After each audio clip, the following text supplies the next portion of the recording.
नमस्कार दोस्तों। आज हम लोग बात करने वाले हैं इम्यूनिटी के ऊपर। आज इस सेशन में हम लोग जानेंगे कि जो इम्यूनिटी है उसके बारे में, और दूसरा इम्यूनिटी का असेसमेंट हम लोग कैसे कर सकते हैं। एक छोटे से टेस्ट के द्वारा, सीबीसी जिसको बोलते हैं, उस टेस्ट के द्वारा हम अपनी जो इम्यूनिटी का है, एक इम्यून स्टेटस का पता कैसे लगा सकते हैं, आज मैं इसके बारे में बताने वाला हूँ। तो मैं डॉक्टर एस के सूत्रकार, डिपार्टमेंट ऑफ पैथोलॉजी। तो सबसे पहले इम्यूनिटी के बारे में जानते हैं। तो इम्यूनिटी एक तरह की मैकेनिज़्म है जिसमें बॉडी जो है वो जो हार्मफुल पैथोजेंस होते हैं, बैक्टीरिया, वायरस या फंगाई जो होते हैं, उनसे बॉडी जो है वो प्रोटेक्ट करती है। तो इस प्रोटेक्शन को ही इम्यूनिटी बोलते हैं। और इसको दो तरह से डिवाइड कर सकते हैं। एक तो इनेट इम्यूनिटी, और इसको नेचुरल इम्यूनिटी भी बोलते हैं। दूसरी होती है अडेप्टिव इम्यूनिटी या एक्वायर्ड इम्यूनिटी, जो हम लोग धीरे धीरे एक्सपोजर के बाद जिसको बॉडी जो है वो डेवलप करती है। और ये जो इम्यूनिटी होती है अडेप्टिव, ये काफ़ी स्पेसिफिक होती है, जबकि जो इनेट इम्यूनिटी होती है वो काफ़ी नॉन स्पेसिफिक होती है। तो अगर हम इसके बारे में, दोनों के डिफरेंस के बारे में जानें, तो जो इनेट इम्यूनिटी है वो बॉडी में ऑलरेडी प्रेजेंट होती है। जब भी जन्म होता है उसके उसी समय से ये बॉडी में प्रेजेंट रहती है इनेट इम्यूनिटी। और जो अडेप्टिव इम्यूनिटी होती है, जैसा कि मैंने बताया कि जब तक जो फॉरेन बॉडीज़ का जो एक्सपोजर नहीं होगा या एंटीजेंस का एक्सपोजर नहीं होगा, तब तक ये डेवलप नहीं होती है। तो इसको डेवलपमेंट के लिए इसमें समय लगता है, और इसमें एक्सपोजर का बहुत ज़्यादा इम्पोर्टेंस होता है अडेप्टिव इम्यूनिटी में। तो जैसा कि मैंने बताया कि जो इनेट इम्यूनिटी होती है वो नॉन स्पेसिफिक होती है, जबकि अडेप्टिव इम्यूनिटी स्पेसिफिक होती है। और जो इनेट इम्यूनिटी है, इसका रिस्पांस काफ़ी रैपिड रहता है और अर्ली रहता है। और इसका जो रिस्पांस होता है अडेप्टिव इम्यूनिटी का, ये काफ़ी स्लो रहता है और 1 से 2 वीक्स लग जाते हैं इसमें। अगर इसकी पोटेंशियल के बारे में बात करें तो ये इसकी पोटेंशियल काफ़ी कम होती है इनेट इम्यूनिटी की, जबकि जो अडेप्टिव इम्यूनिटी होती है, जो स्पेसिफिक इम्यूनिटी होती है, इसकी पोटेंशियल बहुत ही हाई होती है। और इसमें अगर मेमोरी सेल्स के बारे में बात करें तो ये जो इनेट इम्यूनिटी है, इसमें जो मेमोरी सेल्स हैं वो नहीं बनते हैं, जबकि इसमें आपकी अडेप्टिव इम्यूनिटी में लॉन्ग टर्म मेमोरी सेल्स बन जाते हैं। और बाद में जब दूसरी बार जब एक्सपोजर होता है तो ये जो सेल्स हैं यही मॉडिफाइड होके प्लाज्मा सेल्स बनाते हैं और एंटीबॉडीज़ बॉडी में बनाने का काम करते हैं। तो इसमें अडेप्टिव इम्यूनिटी में ये मेमोरी सेल्स बहुत ही इंपॉर्टेंट होते हैं। इसके बाद एलर्जिक रिएक्शन के बारे में ये है कि इनेट इम्यूनिटी जो है उसमें कोई एलर्जिक टाइप का जो रिएक्शन है वो नहीं होता है, जबकि अडेप्टिव इम्यूनिटी में हमेशा एक एलर्जिक रिएक्शन के चांस बने रहते हैं, जिसमें या तो इमीडिएट रिएक्शन हो सकते हैं या डिलेड रिएक्शन हो सकते हैं।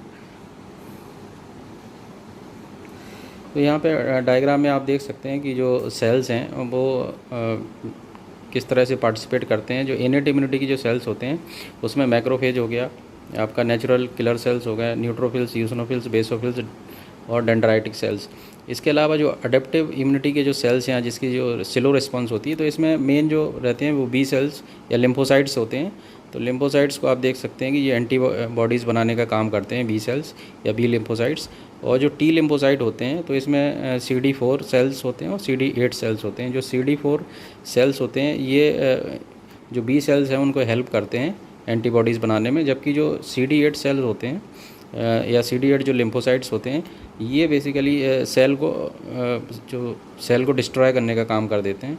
यानी जो इन्फेक्टेड सेल है उसको ये डिस्ट्रॉय कर देते हैं या उसको ख़त्म करने का काम करते हैं। इसके अलावा जो टी सेल्स और नेचुरल किलर सेल्स हैं, कई जो हैं वो दोनों innate immunity as well as adaptive immunity की तरह काम करते हैं। तो इम्यूनिटी जानने के लिए हमको ल्यूकोसाइट काउंट के बारे में जानना ज़रूरी होगा। तो जो टोटल ल्यूकोसाइट काउंट है, तो इसके बारे में आज हम जानने की कोशिश करेंगे। तो ये total leukocyte count is a total number of leukocyte present in 1 microlitre of या 1 क्यूबिक मिलीमीटर ऑफ ब्लड। तो जो 1 क्यूबिक मिलीमीटर में जो ल्यूकोसाइट्स का नंबर होता है या काउंट होती है, उसको टोटल ल्यूकोसाइट काउंट कहते हैं। और एज ग्रुप के हिसाब से इनकी जो नॉर्मल रेंज है वो काफ़ी वेरी करती है। तो अगर अडल्ट्स हैं तो उसमें आप देख सकते हैं कि जो रेंज है वो 4000 से लेके 11,000 पर क्यूबिक mm है, जबकि at the time of birth ये यूजली काउंट काफ़ी हाई रहती है, 18,000 प्लस और माइनस 8,000 पर क्यूबिक mm हो सकती है। और 1 to 10 ईयर्स में जो चाइल्ड्स होते हैं, बच्चे होते हैं, उनमें 6000 से लेके या 6000 से लेके 15000 पर क्यूबिक mm हो सकती है। और जो प्रेगनेंसी होती है उसमें थोड़ी सी काउंट बढ़ जाती है और अप टू 15000 हो सकती है। तो इस तरह से ये एक नॉर्मल टोटल ल्यूकोसाइट काउंट है। और इसका इम्पोर्टेंस क्या होता है ये हमको जानना बहुत ज़रूरी है। तो जो टीएलसी का अगर हम इसका इंटरप्रिटेशन निकालें तो जो अगर टीएलसी 4000 से कम है या उसके आसपास है तो उस सिचुएशन में इस कंडीशन को ल्यूकोपीनिया कहते हैं। और ल्यूकोपीनिया में यूजुअली होता क्या है कि जो काउंट्स होती है वो 4-5 हज़ार के आसपास रहती है। और उससे हम ये इंटरफेरेंस निकालते हैं कि जो पर्सन है जिसकी काउंट 4000 के आसपास आ रही है तो इसकी इम्यूनिटी एक्चुअली लो है। तो जब इम्यूनिटी लो होती है तो वो उसमें इन्फेक्शन के चांस काफ़ी ज़्यादा रहते हैं। और दूसरा, जब इस पर्सन को इन्फेक्शन हो जाता है तो इसमें जो रिकवरी होती है वो काफ़ी स्लो रहती है और इसमें ज़्यादा समय तक हमको मेडिकेशन देना होता है। तो लो इम्यूनिटी बहुत ही इम्पोर्टेंट है। तो ये हम टीएलसी से पता कर सकते हैं। तो अगर 4000 के आसपास हमारी टोटल ल्यूकोसाइट काउंट है तो इससे हम ये मान के चलते हैं कि इम्यूनिटी काफ़ी कम है। दूसरी ओर अगर हम जाने तो हाई टीएलसी या जो अपर रेंज ऑफ जो टीएलसी की है मोर देन 11000, तो यहाँ पे आप देख सकते हैं जो 11000 के आसपास की जो काउंट होती है 9000, 10000, 11000, तो इसको इन सबको गुड इम्यूनिटी में रखा जाता है। मतलब जो पर्सन है उसकी इम्यूनिटी काफ़ी अच्छी है, स्ट्रॉन्ग है। और इसमें जो इन्फेक्शन के चांसेस हैं वो काफ़ी कम होते हैं। और इसके अलावा अगर इन्फेक्शन हो भी जाता है तो बहुत फास्ट इसमें रिकवरी होती है और बहुत कम इसमें मेडिकेशन देने की ज़रूरत होती है। तो इस तरह से हम टीएलसी का इंटरप्रिटेशन करके इम्यूनिटी के बारे में एक असेसमेंट कर सकते हैं। तो इसको असेस करने के लिए जो हम टेस्ट लगाते हैं उसको सीबीसी बोलते हैं, कंप्लीट ब्लड काउंट। तो आप लेफ़्ट साइड में देख सकते हैं कि ये एक स्ट्रिप है जिसमें कंप्लीट ब्लड काउंट दिया हुआ है, जिसमें आरबीसी काउंट है, डब्ल्यूबीसी काउंट है, उसके बाद प्लेटलेट काउंट है। उसके अलावा और भी जो पैरामीटर्स होते हैं वो पैरामीटर्स हैं। और इसमें जो सबसे ऊपर जो आप देख सकते हैं डब्ल्यूबीसी लिखा हुआ है और डब्ल्यूबीसी के सामने एक नंबर लिखा हुआ है 4.3 × 10⁻³ तो यहाँ पे आप देख सकते हैं कि ये डब्ल्यूबीसी जो है वही एक्चुअली क्या है, टीएलसी है या टोटल ल्यूकोसाइट काउंट है। तो यहाँ पे जो टीएलसी है इसकी है वो 4300 है, यानी 4000 के आसपास है ये। तो ये लोअर साइड में है एक्चुअली।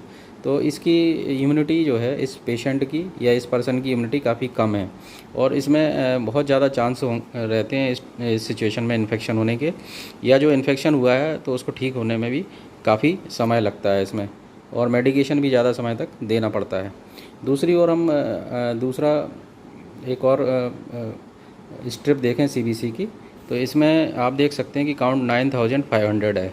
तो जब मैंने जैसा कि बताया 9-10-11 हज़ार के आसपास जो काउंट होती हैं वो उनको अच्छी काउंट माना जाता है और उसमें ये माना जाता है कि इम्यूनिटी जो है काफ़ी अच्छी है उस पर्सन की या उस पेशेंट की, और लेस चांस हैं इन्फेक्शंस के, और रिकवरी भी इसमें बहुत अच्छी फास्ट होती है। इसके अलावा हम जो टोटल ल्यूकोसाइट काउंट है उसके बाद हम जो काउंट है उसको डिफरेंशिएट भी कर सकते हैं और इसको बोलते हैं डिफरेंशियल ल्यूकोसाइट काउंट। तो डिफरेंशियल ल्यूकोसाइट काउंट में जो डिफरेंट टाइप के वाइट ब्लड सेल्स हैं, जिसमें न्यूट्रोफिल हो गया। न्यूट्रोफिल एक्चुअली जो ये 100 में से एक्चुअली कैलकुलेशन है, तो 100 में से जो न्यूट्रोफिल का नंबर होगा 40 से लेकर 60% होगा, और जो लिम्फोसाइट्स होंगे वो 20 to 40% होंगे, और मोनोसाइट होंगे 2 to 8%, यूसनोफिल होंगे 1 to 4%, और बेसोफिल होंगे 0.5 to 1%। तो ये एक्चुअली ये डिफरेंशियल काउंट है, या जो ल्यूकोसाइट्स हैं, डिफरेंट टाइप के जो ल्यूकोसाइट्स हैं या वाइट ब्लड सेल्स हैं जो ब्लड में पाए जाते हैं, उनका परसेंटेज है कि 100 में से कितने आपको मिलेंगे। ऑन द राइट साइड में आप देख सकते हैं कि यहाँ पे आरबीसीज बने हुए हैं, प्लेटलेट्स हैं, और प्लेटलेट्स के अलावा वाइट ब्लड सेल हैं। तो यहाँ पे वाइट ब्लड सेल में न्यूट्रोफिल हैं, यूसनोफिल है, बेसोफिल है, लिम्फोसाइट है, मोनोसाइट है। तो ये बेसिकली ये सारे जो हैं डब्ल्यूबीसीज, इनको डिफरेंशियल काउंट में अपन देख सकते हैं। अगर हम ल्यूकोसाइट्स के फंक्शन के बारे में जानें तो जो डिफरेंट टाइप के जो अपने डब्ल्यूबीसीज़ हैं उनका जो फंक्शन है उनके बारे में जानने की कोशिश करते हैं। तो जो न्यूट्रोफिल्स होते हैं वो एक्चुअली पायोजेनिक इन्फेक्शन को काउंटरैक्ट करने का मेन उनका काम होता है। यानी जो बैक्टीरियल इन्फेक्शन है उस इन्फेक्शन से लड़ने के लिए एक्चुअली न्यूट्रोफिल्स को डिज़ाइन किया गया है नेचर के द्वारा। और दूसरी तरफ लिम्फोसाइट्स होते हैं वो एक्चुअली वायरल इन्फेक्शन को टैकल करते हैं यूजुअली। तो जो वायरल इन्फेक्शंस होते हैं उसमें लिम्फोसाइट जो काउंट्स होती है वो काफ़ी इम्पोर्टेंट हो जाती है। तो ये बहुत ही इम्पोर्टेंट है और हम आज कोविड के बारे में भी डिस्कस करेंगे। तो कोविड-19 में भी ये लिम्फोसाइट्स का काफ़ी इम्पोर्टेंट रोल है। और इसके अलावा जो मोनोसाइट्स होते हैं ये काफ़ी बढ़ जाते हैं क्रोनिक इन्फेक्शंस में, स्पेशली जैसे माइकोबैक्टीरियम का जो इन्फेक्शन होता है, चाहे वो लेप्रोसी का हो, चाहे ट्यूबरकुलोसिस का हो, या और टाइप के जो ग्रेनुलोमास होते हैं या क्रोनिक टाइप की जो कंडीशंस होती हैं उनमें मोनोसाइट्स की काउंट मोनोसाइट्स ही बेसिकली हेल्प करते हैं। उनका मेन फंक्शन होता है कि जो क्रोनिक टाइप का बैक्टीरिया उसको डिस्ट्रॉय किया जाए। यूसिनोफिल्स जो होते हैं वो पैरासिटिक इन्फेस्टेशन और एलर्जिक कंडीशंस में बढ़ जाते हैं। तो यहाँ पे ये जो यूसिनोफिल्स हैं ये काफ़ी स्पेसिफिक होते हैं पैरासिटिक इन्फेस्टेशन के लिए। उसके अलावा जो बेसोफिल्स होते हैं जो न्यूप्लास्टिक कंडीशन में और एलर्जिक रिएक्शन में इनका रोल रहता है। तो ये इनके जो डिफरेंशियल काउंट जो डिफरेंट टाइप के डब्ल्यूबीसीज़ हैं उनके फंक्शन के बारे में था। तो यहाँ पे हम लिम्फोसाइट के रोल के बारे में जानेंगे, ये बहुत ही इम्पोर्टेंट है। तो यहाँ पे आप देख सकते हैं जो सेल्स, दो सेल्स दिख रहे हैं ये दोनों ही लिम्फोसाइट हैं।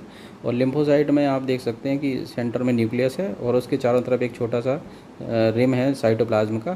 तो ये दोनों ही एक्चुअली लिम्फोसाइट्स हैं। और इनकी जो नॉर्मल रेंज होती है जैसा कि मैंने अभी बताया तो ये 20 to 40% होती है। यानी जो 100 में इनकी जो परसेंटेज रहेगी वो 20 से लेकर 40% होती है। और जो कोविड पेशेंट होते हैं यूजुअली जो जिनमें सीवियर इन्फेक्शन होता है या सीवियरिटी ज़्यादा होती है उनमें ये देखा गया है कि जो लिम्फोसाइट्स की जो काउंट्स है वो काफ़ी कम पाई गई उनमें। और दूसरा जब लिम्फोसाइट्स की काउंट कम हो जाती है तो इस कंडीशन को लिम्फोपीनिया बोलते हैं। तो इसके ऊपर भी काफ़ी रिसर्च हुई है। और एक इनका जो मेन इम्पोर्टेंस लिम्फोसाइट का काउंट्स का है वो प्रोग्नोसिस के लिए है कि पेशेंट की रिकवरी कैसी होगी। इसके बारे में एक असेसमेंट हम कर सकते हैं लिम्फोसाइट काउंट से।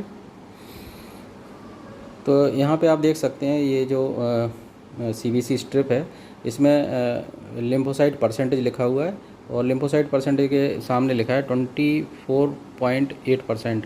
यानी ये इसकी परसेंटेज है। जैसा कि मैंने बताया 20 से लेकर 40 के बीच में जो परसेंटेज होती है लिम्फोसाइट की उसको नॉर्मल कंसिडर किया जाता है। और इसके अलावा हम इसकी एब्सोल्यूट काउंट भी निकाल सकते हैं। यानी 4000 इट इज़ एब्सोल्यूट काउंट जो है वो 2400 के आसपास है।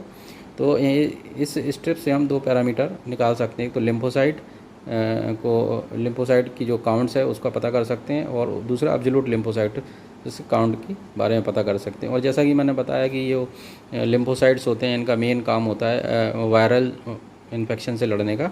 यानी वायरसेस के खिलाफ ये इम्यूनिटी प्रदान करते हैं बॉडी को। तो लिम्फोसाइट्स के बारे में जाने तो लिम्फोसाइट्स को 3 तरह से एक्चुअली डिवाइड कर सकते हैं। तो जो पहला लिम्फोसाइट है उसको CD8 सेल्स बोलते हैं और इसको साइटोटॉक्सिक T सेल्स बोलते हैं। और इनका काफ़ी इम्पोर्टेंट रोल होता है वायरस इन्फेक्टेड या सेल्स हैं या डैमेज सेल्स हैं उनको डिस्ट्रॉय करने के लिए। इसलिए इनको साइटोटॉक्सिक T सेल्स कहा जाता है। साइटोटॉक्सिक मतलब सेल को डिस्ट्रॉय करने वाले T सेल्स। तो इस तरह से इनके ऊपर जो CD मार्कर्स होते हैं या जो स्पेसिफिक टाइप के मार्कर होते हैं उसमें ये CD8 मार्कर्स रहते हैं। और इसी CD8 मार्कर से हम इनको आइडेंटिफाई कर सकते हैं कि ये साइटोटॉक्सिक T सेल्स हैं। दूसरी ओर दूसरा जो सेल है या लिम्फोसाइट है वो CD4 कोटेड रहता है। यानी मार्कर उसके ऊपर CD4 रहते हैं और इसको हेल्पर T सेल्स कहते हैं। और ये जो हेल्पर T सेल है ये साइटोटॉक्सिक सेल्स और B सेल्स को दोनों को हेल्प करता है इम्यून फंक्शंस में। तो ये इधर साइटोटॉक्सिक सेल्स को भी हेल्प करेगा और दूसरी ओर ये एक्चुअली B सेल्स को हेल्प करता है। इसलिए इनको हेल्पर T सेल्स कहा जाता है क्योंकि ये B सेल्स की हेल्प करते हैं एंटीबॉडीज़ बनाने में। तो आप देख सकते हैं कि बी सेल से ही यहाँ पे एंटीबॉडीज़ बनती हैं। कोविड के बारे में थोड़ा सा और डिस्कस करेंगे। तो यहाँ पे कई स्टडीज़ हुई हैं, जैसे कि मैंने बताया कि आप 2 स्टडीज़ के बारे में मैंने ऊपर लिखा है, lymphopenia in severe corona virus disease 2019 या कोविड-19। दूसरी भी एक स्टडी है जिसमें lymphopenia predict disease severity of कोविड-19। तो इस तरह के कई पेपर जो हैं वो पब्लिश हो गए हैं, और इनमें सब में ये पाया गया है, और जो इन लोगों ने जो रिसर्च की उसमें ये पाया है कि जो लिम्फोसाइट काउंट है वो काफ़ी इम्पोर्टेंट होती है कोविड पेशेंट्स के लिए, और लिम्फोसाइट काउंट के आधार पर ही हम जो है वो पेशेंट की प्रोग्नोसिस के बारे में एक असेसमेंट कर सकते हैं। तो जैसा कि मैंने बताया, lymphocyte counts are helpful in the prognosis of कोविड-19 कोरोना वायरस पेशेंट्स। तो यहाँ पे आप देख सकते हैं कि जब हम सीबीसी का टेस्टिंग करवाते हैं 10 से 12वें दिन के बीच में, यानी जो फर्स्ट टाइम पॉइंट है, या जो सबसे पहली जो जांच होगी वो 10 से 12 दिन के बीच में होगी, और इसमें अगर आपकी लिम्फोसाइट काउंट मोर देन 20% आ रही है, तो यहाँ पे आप देख सकते हैं कि इस तरह के जो पेशेंट है वो यूजुअली रिकवर हो जाते हैं और क्योर हो जाते हैं तुरंत ही। और अगर जो कोविड पेशेंट है, जो पॉजिटिव कोविड पेशेंट है, उसकी काउंट लिम्फोसाइट काउंट 20% से कम आ रही है, तो इस सिचुएशन में हमको क्या है, सेकंड उसकी 17वें दिन से लेकर 19वें दिन के बीच में उसकी सेकंड रिपोर्ट करवानी चाहिए, जब 20% से कम आ रही हो लिम्फोसाइट काउंट। और अगर 17वें दिन से 19 दिन के बीच में जो हमने रिपोर्ट करवाई है, या जो सेकंड रिपोर्ट करवाई है, उसमें अगर लिम्फोसाइट काउंट बढ़ जाती है और वो 20% से ऊपर चली जाती है, तो पेशेंट को यूजुअली पेशेंट का जो प्रोग्नोसिस है वो काफ़ी अच्छा हो जाता है, और पेशेंट यूजुअली रिकवर हो जाता है इस सिचुएशन में। दूसरी ओर अगर लिम्फोसाइट काउंट 5% से लेके 20% के बीच में रहती है, तो उसमें भी रिकवरी के चांसेस रहते हैं, लेकिन थोड़ा इसमें टाइम लगता है, डिले हो रहता है ये। तो इसमें भी जो डिसीज़ होती है वो क्योरेबल होती है। तो जैसा कि आप देख सकते हैं कि अगर 20% से ऊपर है तो उनमें डिसीज़ यूजुअली क्योरेबल है, यानी उस जो कोविड-19 के जो पेशेंट हैं, पॉजिटिव पेशेंट हैं, वो यूजुअली ठीक हो जाएंगे। लेकिन अगर 5% से कम है लिम्फोसाइट्स, यानी आप लिम्फोसाइट का यहाँ पे आप देख सकते हैं कि अगर उनका काउंट 5% से काफ़ी कम है, तो ऐसे जो पेशेंट होते हैं वो क्रिटिकली इल माने जाते हैं, यानी बहुत ही सीरियस माने जाते हैं। और ऐसा देखा गया है कि अधिकतर जो पेशेंट होते हैं जिनका लिम्फोसाइट काउंट 5 से कम है, तो यूजुअली उनका प्रोग्नोसिस काफ़ी वीक होता है और बहुत ही मुश्किल में रहते हैं वो, और हो सकता है कि उनकी डेथ भी हो सकती है। तो ये यहाँ पर एक लिम्फोसाइट्स काउंट से हम एक असेसमेंट कर सकते हैं कोविड पेशेंट्स में, कि जो कोविड पेशेंट हैं और उसमें उनका प्रोग्नोसिस कैसा रहेगा, वो उनमें ठीक होने के चांस कितने रहेंगे। तो इस तरह से ये ओवरव्यू था।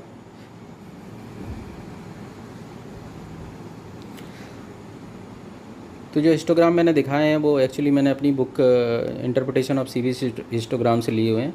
तो ये मेरी किताब है जो pothi.com पर अवेलेबल है। तो अगर कोई अगर हिस्टोग्राम्स के बारे में जानना चाहता है तो वो इस बुक को परचेज़ कर सकता है, और इससे हिस्टोग्राम्स के बारे में और उनके इंटरप्रिटेशन के बारे में जान सकता है। तो मुझे आशा है कि ये वीडियो आप लोगों को पसंद आएगा। इसको देखने के लिए धन्यवाद आप लोगों का।